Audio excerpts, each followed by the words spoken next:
La humanidad abandonó las cuevas hace miles de años. Al menos eso es lo que creemos. Sin embargo, hay un lugar donde esa era nunca terminó. Las familias mexicanas siguen viviendo dentro de la roca, sin estructura, sin comodidades y lejos de todo lo que el siglo XXI considera básico. Generaciones que nacen y mueren en la oscuridad de la piedra. Hoy, Bello Mundo, te llevará a conocer un México que casi nadie sabe que existe. Número 1.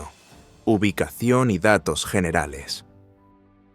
Nuestro viaje comienza en el norte de México, en el estado de Chihuahua, una enorme región fronteriza, llena de contrastes. Por un lado, ciudades conectadas con Estados Unidos, con carreteras, camiones y comercio pesado. Por otro lado, una zona montañosa donde el terreno se eleva, se rompe, se hunde en valles y parece hacer todo lo posible para alejar cualquier idea de vida fácil. En esta parte más alta del estado se encuentra la llamada Sierra Tarahumara, una región de montañas frías, bosques de pinos y paredes de piedra. Allí, el relieve lo domina todo. Las carreteras están llenas de curvas, los pueblos aparecen dispersos en mesetas y la sensación es que cualquier desplazamiento lleva mucho más tiempo del que debería. En algunos tramos de esta sierra se encuentran las Barrancas del Cobre, un conjunto de profundos cañones que cortan el suelo como una herida abierta. Mucha gente conoce el lugar por sus paisajes, las fotos desde los miradores y las excursiones en tren. Pero detrás de esta postal existe una realidad cotidiana mucho más dura, escondida en las laderas y grietas de la montaña. En este escenario vive el pueblo que nos interesa para nuestra historia de hoy, los Rarámuri. Por eso, antes de entrar en las cuevas, debemos entender quiénes son y por qué su vida ha quedado tan ligada a este pedazo específico de roca. Número 2. Pueblos originarios. Los Rarámuri son uno de los pueblos indígenas más antiguos y resistentes de todo el territorio mexicano. Hoy en día, viven dispersos en pueblos remotos, en las regiones montañosas del estado de Chihuahua. Pero antes de ser empujados hacia la sierra, ocupaban un área mucho mayor. Gran parte del norte del país era su territorio, y el estilo de vida era diferente. Vivían en pequeñas comunidades llamadas rancherías, casas sencillas, alejadas unas de otras, con gente dispersa por la ladera, el valle, la orilla del río y la cima de la colina. Estaban conectadas por senderos, no por carreteras. La base era la agricultura tradicional con maíz, frijoles, calabazas y pimientos, todo plantado junto, en el mismo pedazo de tierra. También recolectaban frutas, buscaban hierbas, cazaban cuando podían, pero la fuerza provenía realmente de la tierra. Este pueblo siempre se desplazaba a pie, de un lugar a otro. Caminar kilómetros nunca fue una excepción. Era lo normal.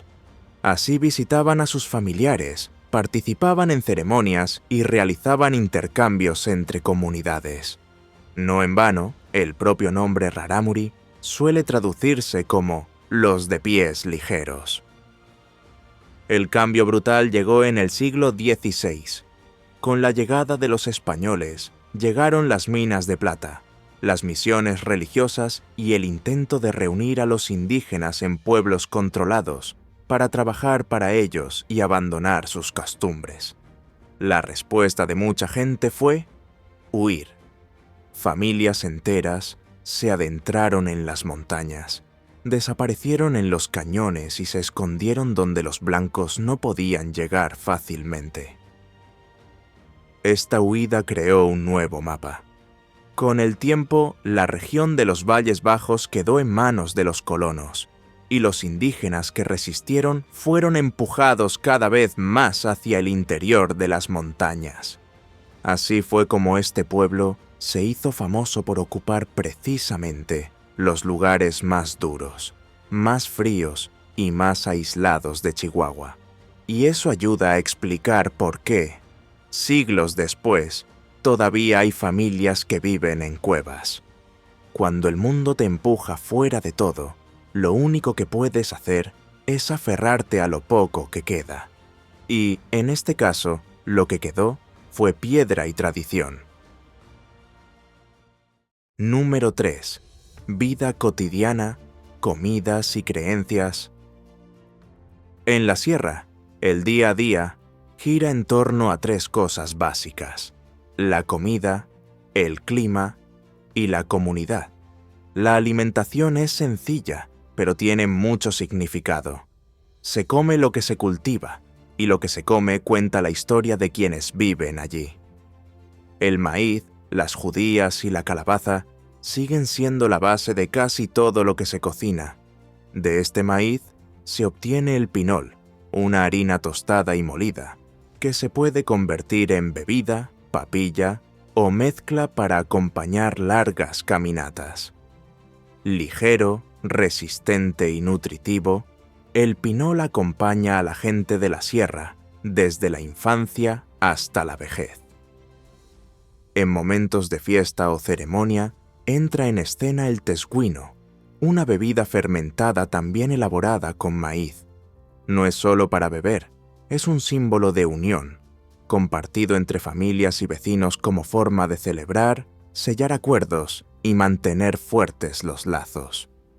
Ahora, basta con mirar la calle de una comunidad rarámuri para comprender que la vestimenta también habla. Los hombres suelen llevar camisas amplias, generalmente blancas o de colores, con pantalones cortos anchos que dejan espacio para moverse. En los pies, sandalias hechas a mano con suela de neumático. Nada es casual. Todo allí ha sido pensado para soportar el calor del día, el frío de la noche y los senderos de la sierra. Las mujeres, por su parte, mantienen una de las tradiciones más visibles del grupo: el uso de la blusa con managua incorporada, una especie de túnica larga y redondeada, llena de color, volumen y bordados. Las combinan con faldas estampadas y pañuelos en la cabeza, creando un look que mezcla identidad, funcionalidad e historia. En una región donde todo tiene que durar, la ropa también está hecha para resistir. Pero eso no significa que falte belleza. Todo lo contrario. Los colores vivos, los detalles de los tejidos y los cortes únicos se han convertido en el sello distintivo del pueblo rarámuri. En el aspecto religioso, podemos decir que es un término medio. Número 4. Religión, creencias, rituales y leyendas. Para quienes viven en esa sierra, la fe no es algo que se guarda en un libro, y mucho menos algo separado de la vida cotidiana. Está en el campo, en el maíz que brota lentamente, en el silencio de la montaña, en las historias que se transmiten de una generación a otra. La espiritualidad de los rarámuri es una mezcla de tradiciones antiguas con el catolicismo que llegó con los jesuitas hace siglos. Pero no es algo rígido, lleno de reglas. Lo han adaptado todo a su manera. La misa y los rituales van de la mano. La cruz y el espíritu de la montaña comparten el mismo espacio. En el centro de todo está Onorúame, el creador del mundo. Pero no es un ser distante. Todo lo contrario. Es presencia. Está en la naturaleza, en las fiestas, en los gestos cotidianos. Es con él con quien la comunidad conversa cuando baila, cuando planta, cuando reza. Todo se mezcla. De hecho, no solo las personas tienen alma. Para la gente de la sierra, las piedras, los árboles, la lluvia, todo tiene una fuerza detrás, un alma viva, a la que llaman Iwigala. Y mantener este mundo en equilibrio es un deber colectivo. Por eso se empeñan en alimentar a Dios. Y no es una metáfora, hablan así. Una de las formas de hacerlo es con el tesguino, una bebida hecha de maíz. Parece una cerveza, pero es mucho más que eso. Es sagrada. Aparece en todos los rituales importantes, se sirve de mano en fiestas que se prolongan hasta la madrugada con baile, música y comida comunitaria. También está el ritual Yumari o Rutuburi, según la región, que es como una gran celebración de la vida y la cosecha. La gente baila, canta, da gracias y mantiene viva la relación con el mundo espiritual. Y si alguien enferma, entra en escena el Owiruame, una especie de curandero. Él es el responsable de interpretar señales, escuchar sueños y comprender cuándo el cuerpo enferma, porque algo dentro del alma se ha desequilibrado. Los sueños, por cierto, tienen un papel muy importante. Para ellos, soñar es una forma de recibir un mensaje. A veces una advertencia, a veces una instrucción, a veces solo un recordatorio de que hay más cosas en el mundo de las que el ojo puede ver. Para los que vienen de fuera, todo esto puede parecer una mezcla, pero para ellos tiene todo el sentido del mundo. Es una forma de vida en la que la espiritualidad no está atada a un templo ni depende de un libro. Está en lo que se planta, en lo que se canta, en lo que se comparte. Mientras tanto, la cueva sigue siendo el punto de partida y de llegada, y es de ellas de las que vamos a hablar ahora. Número 5. Las cuevas. Hoy en día, en varias partes de la Sierra Tarahumara, las cuevas siguen funcionando como hogares. Y cuando decimos hogar, lo hacemos en el sentido más literal posible. Hay una estufa en el suelo, leña apilada, ollas colgadas, una cama apoyada contra la pared y un armario improvisado en un rincón. El espacio que para mucha gente parece un refugio temporal, para estas familias es su hogar permanente, donde nacen, crecen y mueren. Algunas ya están en la 4ª generación viviendo en la misma cueva. La abuela dormía allí, las hijas crecieron allí, los nietos jugaban en el mismo borde de la roca que hoy funciona como sala de estar. Nadie fue allí por aventura. Se quedaron porque no había una alternativa mejor. Y cuando el frío aprieta, ese trozo de roca se convierte en el único refugio posible. Durante el día, la temperatura varía, pero por la noche, el hielo roza la piel. Afuera, el viento corta. Adentro, la roca retiene el calor acumulado y aísla el cuerpo del frío. No hay calefacción, no hay ventanas con cristales. Lo que mantiene la temperatura es la estructura natural de la montaña. El espacio es reducido, pero funciona. Cada centímetro se ha adaptado como se ha podido. Hay gente que ha puesto separadores con mantas para tener privacidad. Otros han improvisado una especie de baño dentro de la propia cueva, con un agujero en el suelo y una salida de agua excavada con una azada. Cuando pueden, venden café, comida, pínole. Muchas familias aprovechan el flujo de turistas que visitan la región y montan un pequeño puesto a la puerta de la cueva. Otros hacen artesanía u ofrecen té elaborado con plantas autóctonas de la sierra. Pero el problema no es lo que hay dentro, es lo que falta. No hay agua corriente, no hay red de alcantarillado, no hay centro de salud, no hay nada básico. Aún así, Para mucha gente, es más fácil enfrentarse a la montaña que arriesgarse en la ciudad. Y ahí es donde entramos en el contraste más duro de esta historia. Número 6. El peligro fuera de las cuevas. Para quienes viven en la ciudad, puede parecer extraño que alguien prefiera seguir viviendo en una cueva antes que intentar llevar una vida más estructurada. Pero basta con mirar lo que les espera fuera. No solo el frío y el hambre amenazan a quienes viven en la sierra. También hay amenazas externas. Durante décadas, la región ha sufrido la deforestación, la explotación maderera, la ganadería a gran escala, la minería y todo tipo de proyectos que utilizan la tierra como recurso, no como hogar.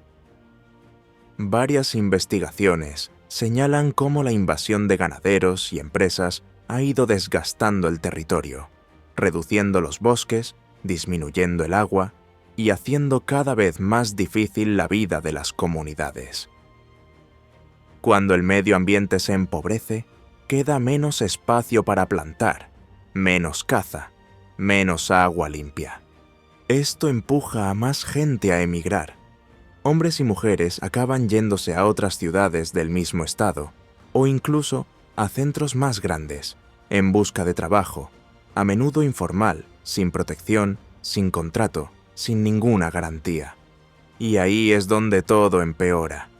Cuando una de estas familias decide salir de la sierra, lo que les espera es una ciudad que habla otro idioma, tiene otro ritmo y no ofrece ninguna estructura de acogida.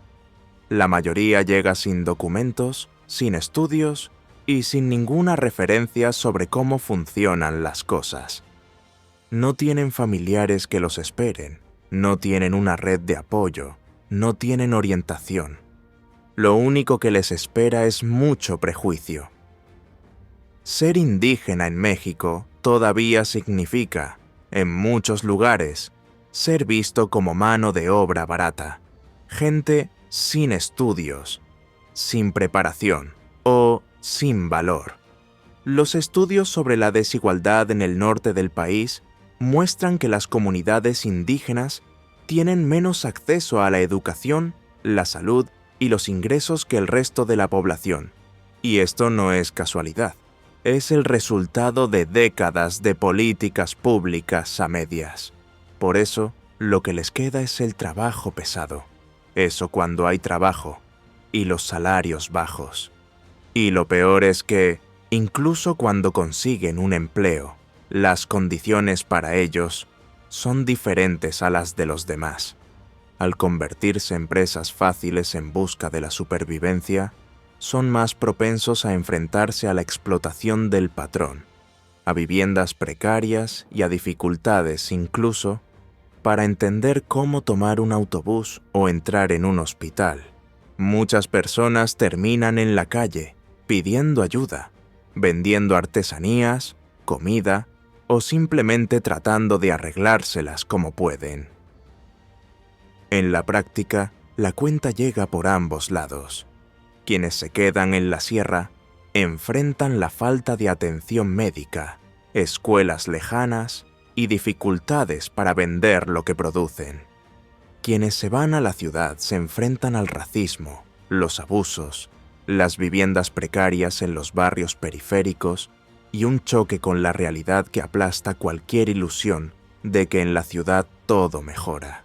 Por eso, incluso sin electricidad estable, sin agua corriente y sin el mínimo confort moderno, hay tanta gente que elige quedarse en las cuevas.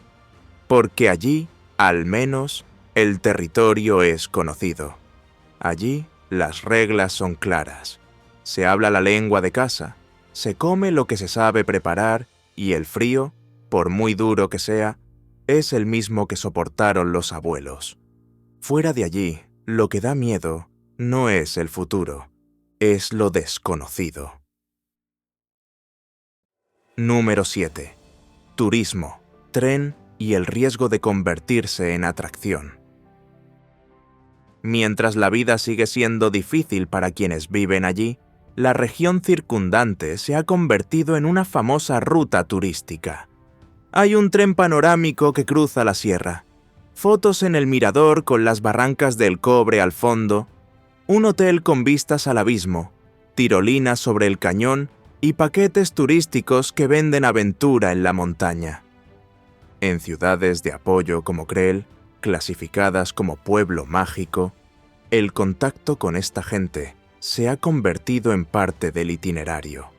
Las agencias ofrecen visitas a comunidades, paseos por valles con rocas en forma de seta o monje de piedra, paradas en cuevas donde viven familias desde hace décadas. En algunos casos, la casa de piedra incluso obtuvo el título de propiedad y se convirtió en un punto oficial de visita, como ocurre con las cuevas conocidas en la región de Bocoina. Esto tiene dos caras. Por un lado, genera ingresos. Las familias comienzan a vender artesanías, comida, café, té, abren la puerta de la cueva para mostrar cómo viven y obtener algo de dinero con ello. Por otro lado, existe un enorme riesgo de convertir a las personas en una atracción, como si fueran piezas de una exposición viva, allí solo para que los turistas las miren, las fotografíen y se vayan. Al fin y al cabo, el mismo paisaje que encanta a los forasteros es el duro entorno de quienes nacieron allí. Para unos es el escenario de una aventura de fin de semana. Para otros es el único lugar donde aún pueden seguir viviendo como siempre han vivido. Número 8. El futuro. El futuro de esta parte de México es un gran interrogante. Cuando alguien pregunta cómo será el mañana de estas familias que aún viven en cuevas, nadie puede responder con certeza. Por un lado, hay ganas de cambiar. Hay jóvenes que sueñan con estudiar, trabajar en otro lugar, tener una casa con agua corriente, luz garantizada, internet que funcione. Hay organizaciones que intentan llevar a cabo proyectos de escuelas, centros de salud más cercanos, energía solar, mejoras en las carreteras, atención más frecuente. Por otro lado, la realidad lo frena todo. La sierra sigue lejos, el Estado sigue llegando poco, el dinero sigue escaseando. Muchos planes mueren en el papel, perdidos entre promesas electorales, burocracia y falta de interés real en mirar a quienes viven fuera del eje turístico. Las mayores amenazas no son solo el frío y la pobreza. El cambio climático, la deforestación, la sequía y la explotación del territorio están afectando lentamente lo que sustenta este modo de vida. Si el suelo se debilita, si el agua disminuye, si el bosque retrocede, será aún más difícil plantar, criar animales y mantener a toda la familia allí. También existe el riesgo silencioso de la pérdida de la cultura. Cuando la supervivencia se vuelve difícil, muchas personas se ven obligadas a abandonar la sierra, buscar trabajo en la gran ciudad, dejar a sus hijos en internados o escuelas lejanas. Y con ello, la lengua se debilita, los rituales se espacian, los niños crecen escuchando más español que rarámuri, y poco a poco, la forma de vida del grupo queda atrás. Por otro lado, la propia resistencia de este pueblo demuestra que no se puede dar nada por perdido. Ya han pasado por guerras, colonización, explotación minera, invasión de tierras, hambre y abandono. Siguen allí, aferrados a la roca, a la lengua y a la memoria de los mayores. Si los proyectos que existen hoy en día se toman en serio, se puede imaginar un escenario en el que las nuevas generaciones tengan una verdadera elección. Poder seguir en la sierra con escuela, salud y dignidad, o salir a la ciudad sin caer directamente en la miseria y el prejuicio. Si nada cambia, el riesgo es ver desaparecer esta forma de vida, no porque alguien lo haya decidido, sino porque se ha vuelto imposible continuar. Y por hoy nos despedimos. ¿Qué te parece? ¿Habías oído hablar de esta comunidad y su forma de vida? Cuéntanos en los comentarios qué es lo que más te ha sorprendido de este vídeo. Si este vídeo te ha hecho ver México de otra manera, dale a me gusta, compártelo con quienes disfrutan de este tipo de historias y suscríbete al canal. Y, por supuesto, no olvides activar la nueva función de Hipar. Así, Bello Mundo podrá seguir viajando a esos lugares que casi nunca aparecen en pantalla, pero que dicen mucho sobre el mundo en el que vivimos. Nos vemos en el próximo.